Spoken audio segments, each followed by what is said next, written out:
Scots are stingy. Scots are stingy. French people are the best lovers. All Asians are good at math. Muslims are terrorists. These kind of sentences are familiar to all of us, and I'm sure you've heard them very often in many different conditions. Some of them are really popular. For example, if you search last 10 years terrorist attacks in the internet, the first website you will see is a list of Islamist terrorist attacks. So by these sort of examples, you get to know the danger and the power of a single story or sentence. These kind of sentences are what we call racial stereotypes. If we want to have a definition of stereotype, we can say it is a fixed or generalized belief about a particular group or class of people. So in racial stereotypes, that particular group is the people with the same race. Well, not surprisingly, racial stereotypes always seem to favor the race of the holder and belittle other races. And it is probably true to say that every ethnicity has racial beliefs of other groups. So we can say from the day that people started to communicate, they had generalized an idea about a group by only communicating with a few people of that race. But how and why do we do that? Social scientists believe that from the day we started to talk without knowing, we use words that shows our prejudice towards our race, which ends up in belittling other races. This is your brain. According to a research by Stanford and Columbia University, people make generalizations by linking memories. You might not realize it, but each time you're introduced to a friend of a friend, you probably make a subconscious generalization about that person based on existing memories. The memory integration is controlled by the hippocampus, already known to encode and retrieve memories, and the midbrain dopamine region, which is commonly associated with unexpected outcomes. So our brain automatically links new people we have met to memories we had from people like them. And this affects the way we make judgments. And these judgments affect the way people feel about themselves. But we make judgments because we are scared. We are scared of people who are less similar to us, yet more powerful. So we regard them as inferior and say, for example, oh, all Muslims are terrorists. Sometimes for spreading these beliefs, we use jokes as our weapon.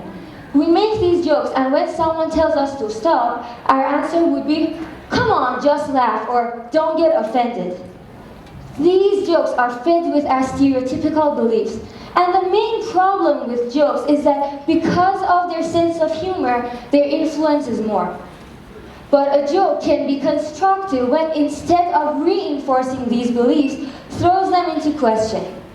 For example, Chris Rock is a comedian known for using humor to call attention to make jokes from subversive disparagement humor, to make jokes from racial inequality in the United States.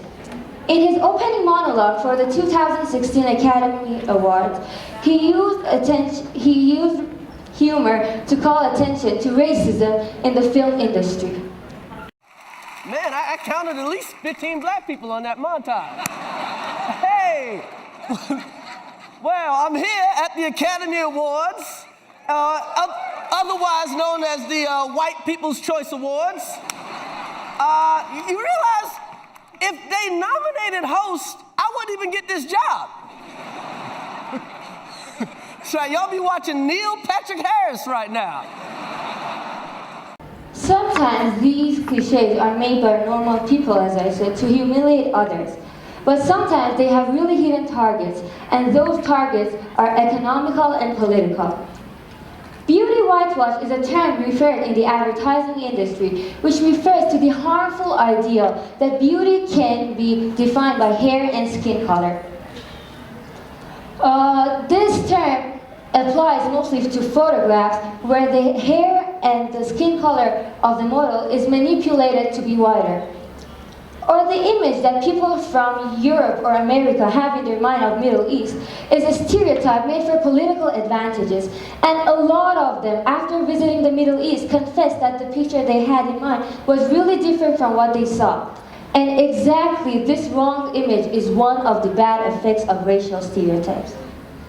The idea that a wrong belief can build in your mind can make you and your race feel separated and not equal to other groups, and this separation will cause disagreements and social discrimination. This social discrimination is what we call racism, which has been one of the most important social problems in the last 50 years. To eliminate these problems in a lot of cases, what we can do is to expose ourselves to that society so we would be able to see the real side of that people. After visiting the society, you will reconsider your wrong judgments, and this will break the stereotype. Another thing we can do is to know and detect these stereotypes. When you know that this sentence is another wrong cliché, and you are informed about the bad consequences of sending or telling it, you would stop. So I can say the key to this loop of racial stereotypes and racism is to know.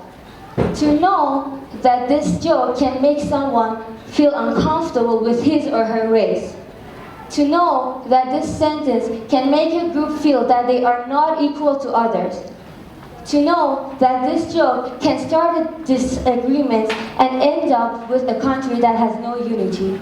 To know that your words have a lot more power and pose a lot more danger than what you think.